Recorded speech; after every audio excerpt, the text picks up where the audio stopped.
in. Norris sends it right through. Short! Foul puts it in.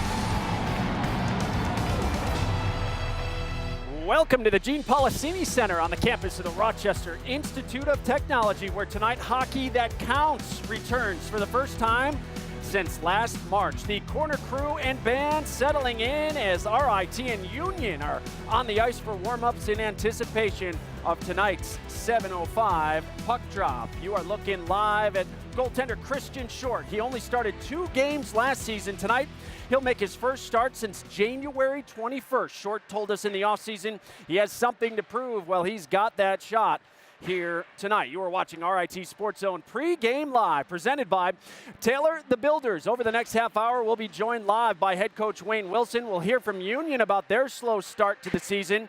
And RIT President David Munson will weigh in on what the future may hold for athletics here at RIT. Good evening, I'm Kevin Roach, and welcome to RIT SportsZone Pregame Live here on CW Rochester and streaming online at RITSZ.com. Well, the Tigers opened the season last weekend at the Blue Cross Arena as they hosted number 14 Northeastern on Brick City homecoming. A great atmosphere year in and year out last Saturday, marking the very first meeting between these two programs. Freshman Logan Drackett got the start in net for RIT. After a scoreless first period, the Tigers gave Drackett some support.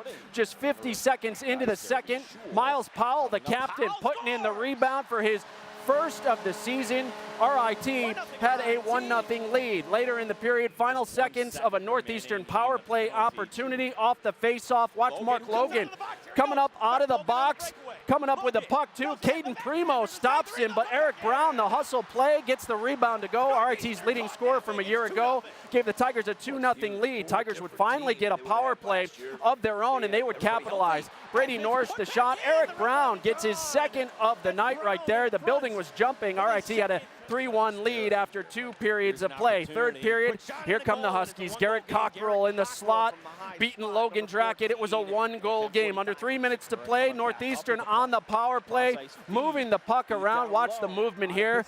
And Logan Drackett not able to rotate over in time as they get the equalizer. Dylan Sakura scores to tie the game at 3. Under 30 seconds to play in regulation. RIT a golden opportunity here. Brady Norris taken down. That'd be a penalty, but RIT would not capitalize on it in overtime. Miles Powell, the shot. Liam Cairns deflects it off Caden Primo. The Tigers and Huskies skate to a 3-all tie in a game RIT feels they should have had. We played a good team tonight, and kind of shows what type of team we are. To give up the lead 3-1, I mean, we took way too many penalties in the third period, and eventually that stuff's going to catch up to you. So a team that's skilled, you can't be taking penalties like that, and caught up to us. It was a great opportunity, and I can't thank the coaches enough. And I'd like to make more saves tonight, obviously, and win the game for us, or not for us, but win the game. But overall, like, there's some things I need to work on, and it's nice to get in an actual game action to see the game. So I'll learn from it, and I think overall I played all right, but there's definitely some improvements. Most goals are scored in that little area in front of the net. When you start creating chaos, people get confused, people lose their guys, and pucks scored loose, and you can put them in the net. So I think as a team, I think we need to focus more on guys crashing in the net, trying to get pucks through into the net, not playing on the outside or trying to make those extra little moves. And like I said, just getting the puck to the net, because that's where goals happen. So. Yeah, they happened for the Tigers last weekend. Joined now by the head coach of the RIT Tigers, Wayne Wilson, in his 19th season. Another year underway, and we start off with some big news here tonight. Your defenseman, Brady Norris, not playing here this weekend, coming off that ACL injury from a year ago. Had a setback in practice this week. How serious is it, and when do you hope to have him back? Well, we don't know if we will. He had an MRI today, and he'll go through his options. It's a torn ACL again, and it was weird because he did it on Tuesday. Came back 10 minutes after the injury and practiced all day Wednesday, and didn't feel anything, but it is torn.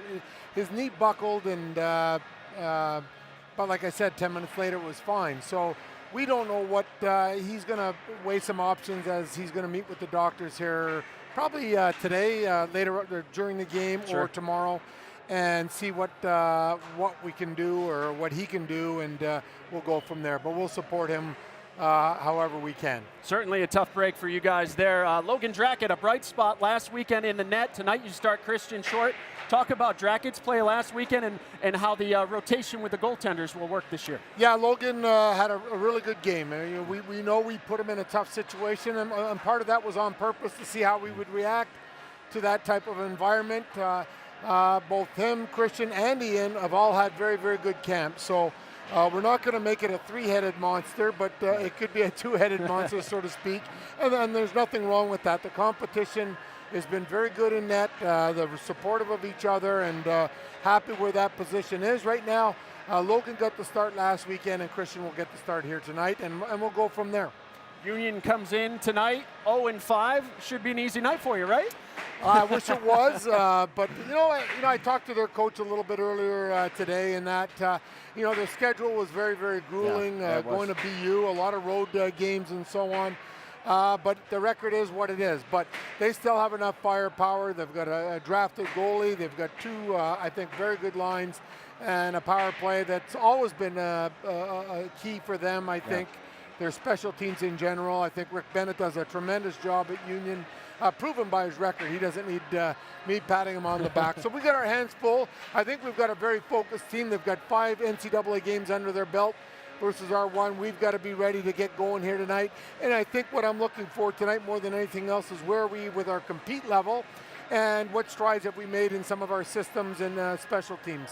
Well, so much to build on after last weekend's 3-3 tie with Northeastern. Best of luck here tonight against Union. RPI comes in tomorrow night. Should be a very competitive weekend and a good challenge for you guys. Yeah, again, a team that had 2 ties against Ohio State, who was ranked at the time. I think they still are, but there's no easy games in college anymore. I mean, Northeastern might have been thinking they had something easy. They know better now, and I think all teams know that anyone can beat anyone. You've got to put your best foot forward. So we're evaluating ourselves and hoping to move forward and push the needle up a little bit more and see where we're at. All right, Coach Wayne Wilson joining us here on Pregame Live. Best of luck here tonight against Union and the rest of the weekend with RPI. Yeah, thank you very much. All right, Coach Wayne Wilson joining us here. Well, as we mentioned, it has been a struggle for the Dutchmen this season. Union lost its top 2 forwards, starting goalie, and 2 top scoring defensemen from last season's NCAA tournament team. Plus, they've had to face a brutal non-conference schedule, as Coach Wilson mentioned. That included number 2 Boston University, number 3 Minnesota. It's safe to say the head coach Rick Bennett expected some growing pains this year. Our staff kind of knew going into the summer, and it sounds like we have a crystal ball, and we certainly don't. But hey, with some growing pains, we played against some excellent hockey teams. We've got a very good hockey team that we're playing tonight. Probably one of the more offensive teams that we've seen. And you know what? If we're not buckled down defensively, it could be a long night. As disappointing and maybe frustrating as 0-5 is, how do you keep everybody, aware that it's a long season? Yeah, it all starts in the locker room with the leaders in the group to keep the room in check and upbeat. And I think the Unity group, the leaders on our team have done that, and it's only going to go up from here. It can't get any worse. Well, still to come on the program, the RIT women's hockey team hosted Yale this afternoon. Highlights and a visit from the head coach are on the way. Plus, we sit down with RIT's new president to discuss the athletic landscape here at RIT and what may be on the horizon for the program in the future. That's next. This is RIT SportsZone Pregame Live.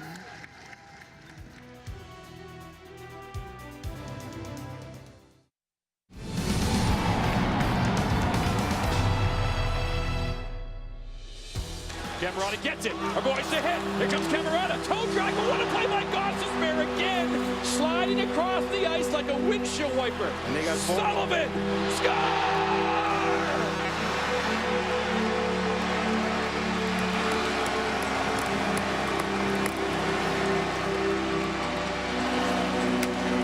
Goalie's gone, John, 6 on 5.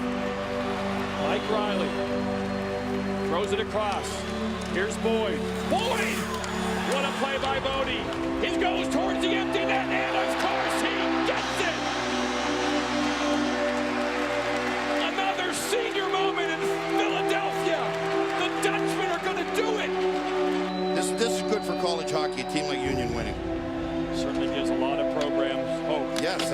exactly right. More ECAC pride. Back-to-back national championships, Yale and Pittsburgh, Union in Philadelphia. A hockey tradition is born in the city of brotherly love. Union in Philadelphia are champions. What a great moment for Union and its fans back in 2014, winning the title over Minnesota. The Tigers and Dutchmen go way back to the 80s and early 90s during the Division III days for both programs. RIT leads the all-time series with a record of 12-7-3. However, Union is 5-0-1 against RIT in the Division I era, an era that has seen both schools reach the Frozen Four. Well, Union has a lot in common with RIT. Both share hockey as their lone Division I sport, while all other athletic teams compete against one another in Division III's Liberty League. With a new president at RIT, we wanted to get Dr. David Munson's views on the athletic program and where it may be headed in the future. President Munson is a big sports fan who understands what athletics mean to a college community.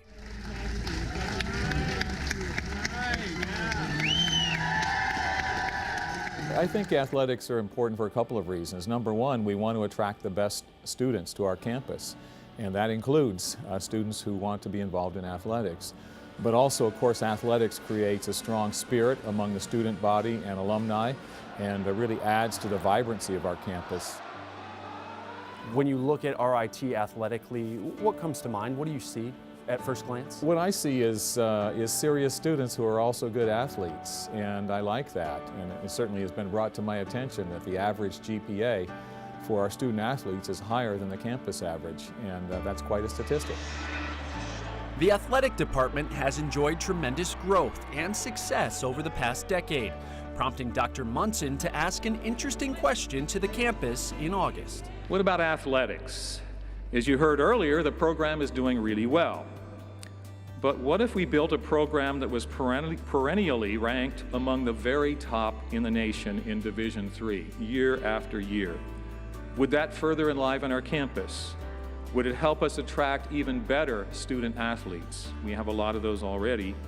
Would the investment be worth it? That's a question I'm asking around campus and trying to prompt us to think about this, because it may be that if we offer some modest improvements in our facilities, and there are a lot of different things that have been talked about, we may attract even better student athletes, and we may create an even more vibrant campus, and so that perhaps will be very worthwhile. Fundraising will be a major focus during Dr. Munson's tenure. He's open to adding more endowed coaching positions, and a new outdoor stadium for soccer and lacrosse has been discussed. But what about Division I across the board? Some people that are asking about the possibility of moving to Division I at some point. I don't think that's totally off the table, but that's nowhere near the top of my agenda. And so if that were to occur, I think that would be a long time from now. Going to Division I across the board, it certainly would be costly and sort of all-consuming, if you will. The easiest way to make a go of it is if you can have a really outstanding football team in one of the top conferences, because then that becomes the revenue sport that can literally pay for the entire program. And so at Michigan, the athletic program does not receive any support from the parent university. But of course, that's not the story at most universities in the U.S., and so we've got to be a little bit cautious about this. I know it might be hard to think about it at this point, just 4 months into your tenure here, but where do you see the athletic program here at RIT maybe 5, 10 years down the road? My dream would be that the sort of thing that I've kind of posited out there. There is this mythical sort of national championship at each division level in the NCAA. I would like to see us place regularly in the top 5 if we thought that were possible. And so we'll be looking at that and trying to assess what sorts of resources might be needed to make that happen, and then to make a determination as to whether, quote, it would be worth it. We certainly thank Dr. Munson for his time. While not being Division I across the board restricts RIT, just like Union, from offering athletic scholarships, which Dr. Munson agrees is a bit of a disadvantage for the university. However, he told us he believes RIT hockey could not only reach a Frozen Four again, but they could win the title just like the Dutchmen of Union did 3 years ago. We welcome in the guys who will have the pleasure of calling tonight's game, Gene Battaglia and John DiTullio. Over the years, RIT hasn't fared well in non-conference games, guys, and they're without Brady Norris tonight, but after last week's performance against Northeastern, you got to think they come in with a whole lot of confidence. Oh, no doubt, Kevin. Good evening. And yes, Brady Norris not being available, John, that just puts a damper on Devastating. He, by the way, voted the Atlantic Hockey Defensive Player of the Week after his performance last week. It sends ripple effects through the lineup. He's great on the power play, great on the penalty kill, captain, leader, devastating. Talked to him a week ago on his way back from knee surgery and ACL. Optimistic, felt great, and just like that, it's over after one game. Well, Awful. for the RIT Tigers playing Union tonight, and that piece put together by the SportsZone crew, great with Dr. Munson, playing a Union team that won the national championship, a Union team like RIT that's Division III with the exception of hockey. John, it can be done. It can, absolutely. They've proven it can be done, and we've seen RIT get to the Frozen Four. We saw RIT get one game away just a few years ago with Matt Garbowski's team, one win away from the Frozen Four. So they've been close, but I love the commitment by the new president. Absolutely. Union has proven it. RIT is close. They went to a Frozen Four. We're one game away from getting back to the Frozen Four. No question. Well, Union tonight coming in at 0-5. It's not like they're coming in not needing a win here, John. But, again, this is a Union team that has 3 NHL players on it, and centering the top line is Brent Subitsky. Who's an incredible player. Now, they're 0-5 because they just had a brutal schedule out of the gate. But you look at Supinski so far, 3 goals, 2 assists. Anchors that top line, great playmaker. Wayne says Union reminds him of his own team. They don't have one great player. It's got a bunch of grinders, a group of really good players anchored by a really good goalie. So he expects a very physical game tonight, up and down, no question. Both teams will like to get out and throw it at the net. If you were with us earlier in the pregame, you heard head coach Wayne Wilson telling Kevin Roche that it's a season-ending injury, essentially. They're not calling it that right now, but for Brady Norris, which means Chase Norris tonight, Chase Norris for the rest of this year, John. He's got to lead that blue line. Absolutely. Now, if you're going to have an injury in one unit, have it happen to the defensive unit. They're 9 deep there. You lose a great player, you lose a captain, but it's one position on this team that they're extremely deep, and they've got his brother in Chase, who went down with a knee injury last year in January. He's back on the ice and playing. Listen, they have a big year. There's no question. He anchors now the blue line. What a fun game last Saturday night. Tonight, John, what do the Tigers have to do? Well, stay the heck out of the box. 8 penalties. Wayne was not happy about this. Penalty kill was good, but you got to play clean. And by the way, if the goalie situation, Christian Short now gets his shot. Logan Drackett, A+ review. Christian Short has to stand tall, and you got to bring that energy for 60 minutes. We saw it last week against Northeastern. You got to compete for 60 minutes tonight if you're RIT. Yeah, no too many men on the ice penalties, Yeah, John. just too many penalties last week, and it frustrated Wayne, but his penalty kill was outstanding. No doubt about it. Face-off coming up tonight, a little after 7. Kevin, looking forward to calling this one tonight. That should be a fun one as the Tigers try to get their first win over Union in the Division I era. We'll see how they do tonight. Well, still to come here tonight, RIT women's hockey faced off against Yale this afternoon. Highlights are on the way, and we'll be joined by head coach Scott McDonald. It's all next. This is RIT SportsZone Pregame Live.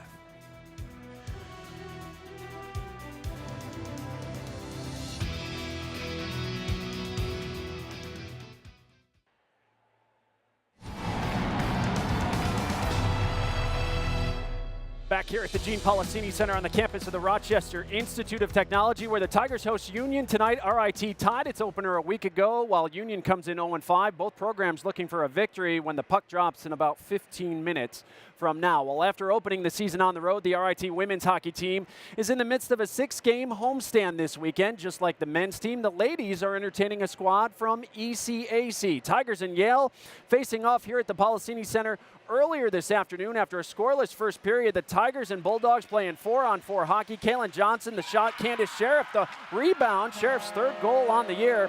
And RIT had a 1-0 lead. But later in the period, Yale on the power play.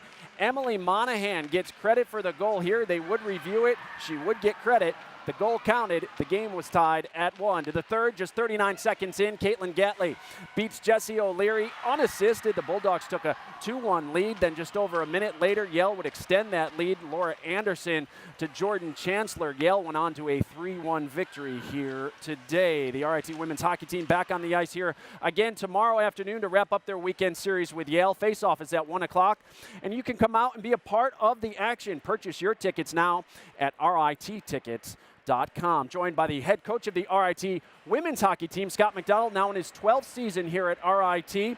And a tough loss today, the third in a row, the third straight game where you've only scored 1 goal. Yeah. How much of a concern is the offensive zone play?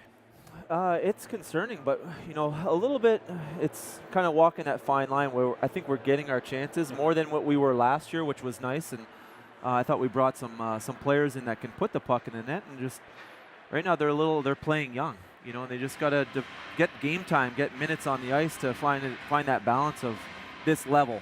And but we're getting our chances, which is not something we've said for a while now. Sure. So it is nice that we're getting the chances, but sooner or later it's going to go in the net for us.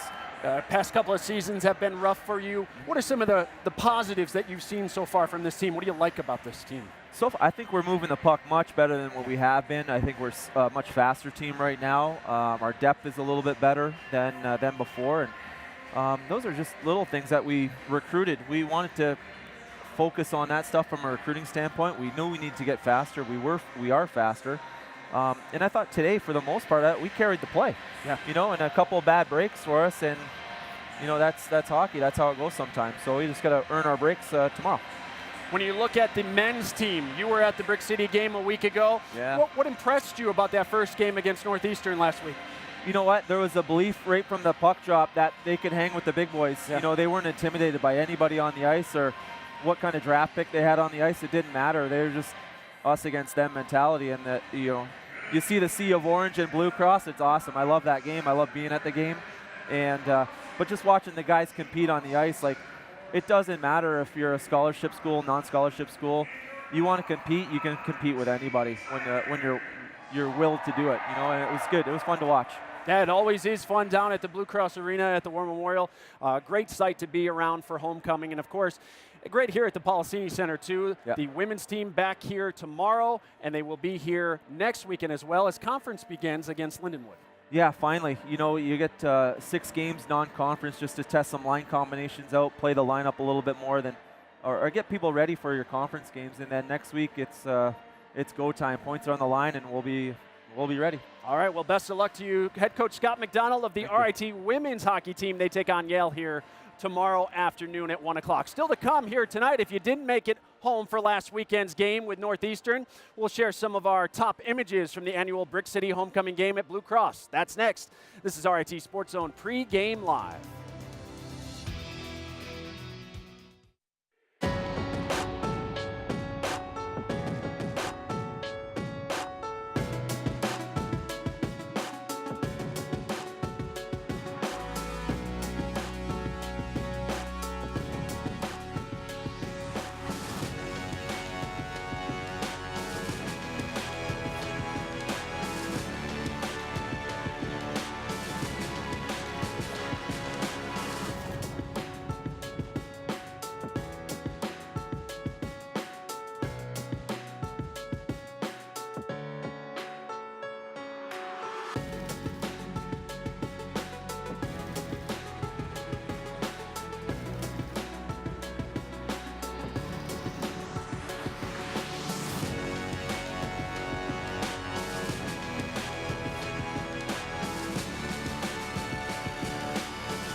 Just a tremendous job by our SportsZone photographers, Caitlin Dolan, Cobert Swem, Riley Jocelyn, Jedediah Plumley, Brian Bennett, and Howard Eakin last weekend for capturing so many of the wonderful moments from the Brick City homecoming game at the Blue Cross Arena. One of the many highlights on the calendar each season. Well, just a reminder, we are back with you tomorrow night as the Tigers host RPI. Our coverage begins at 6:30 with RIT SportsZone pregame live presented by Taylor the Builders, followed by the Tigers and Engineers at 7:05 right here on CW Rochester and RITSC.com. Of course, if you've never been on campus for an RIT game, come join us sometime this season. You can purchase tickets to RIT men's and women's hockey games by visiting the Policini Center box office Monday through Friday from 10 to 6 by calling 475-4121 or visiting RITtickets.com. And if you're just joining us, Brady Norsh, the defenseman for the RIT Tigers, will not play this weekend, and his injury does not look good, so he will be out of the lineup possibly for the remainder of the season, although they're waiting to see further tests from the doctors. That'll do it for this edition of RIT SportsZone Pregame Live. We thank you so much for watching. Up next, John and Gene have the call as RIT faces Union. We'll see you back here at intermission. Enjoy the game, everyone. RIT SportsZone Live begins now.